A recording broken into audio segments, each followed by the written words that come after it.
Железная дорога, соединяющая Баку, Ереван и Тбилиси с городом Ленкорань, проходит почти по самому берегу Каспийского моря, невдалеке от Кызылгачского заповедника, где выводят потомство, зимуют и отдыхают во время перелетов многотысячные стаи птиц.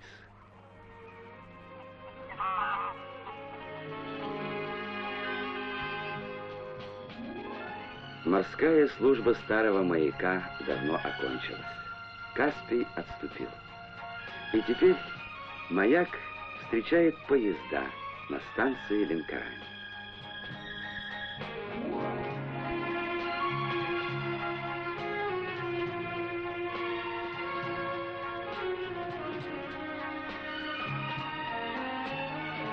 Главная черта в облике уютного маленького города — доброе мирное соседство старой традиции с приметами нынешнего дня.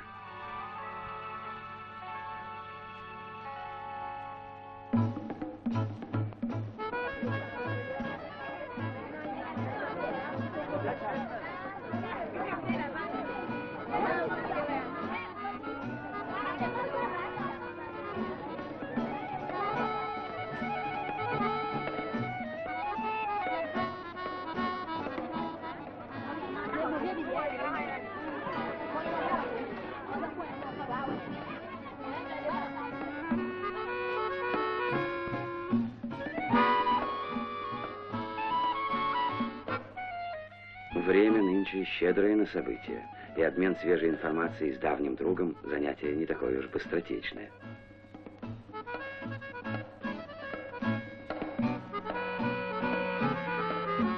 Ленкорань — один из древнейших городов Азербайджана.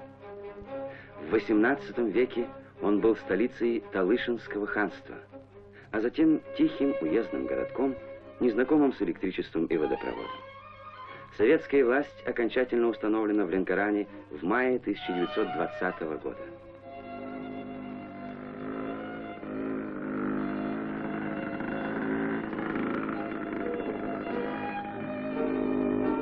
Ленкорань — центр азербайджанской субтропической зоны.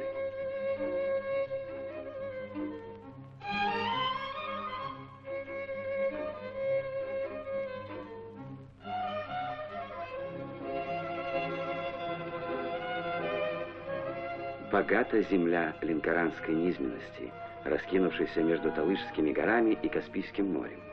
Не зря ее называют всесоюзным огородом.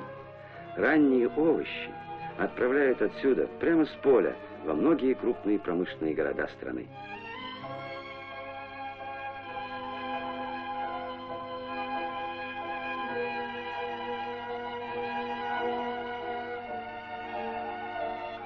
Чай из Ленкорани весьма популярен.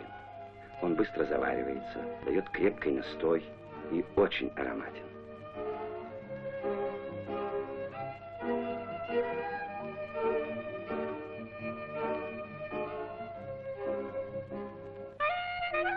Искусство же угощения чаем ленкоранцы освоили не хуже, чем искусство его выращивания.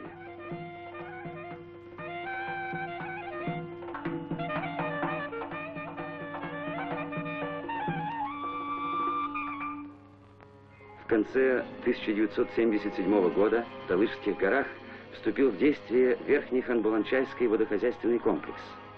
Воды нового рукотворного моря позволят повысить урожайность полей в 1,5–2 раза.